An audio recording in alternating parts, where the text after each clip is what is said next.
सोमोनांथाव फोरबुनि onai सिखाव नङामोन नाथाय सिखाव बादि आखायाव गाजोलदो जाबाय गाज्रि लामाजों लिंदेनाखैमोन नाथाय बिसारुखौ बादि आथिङाव गाजोलदोबाय लामा दथायावबाबो गैजारोङिखौ अरदोंमोन नाथाय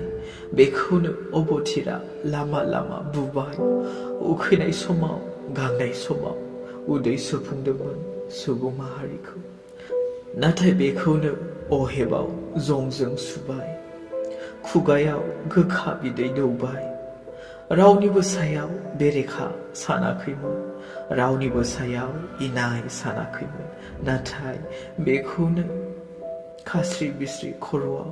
सुनि थफि हमहोबाय जुनार बादि खास्रि बिस्रि बेखौ सिथारबाय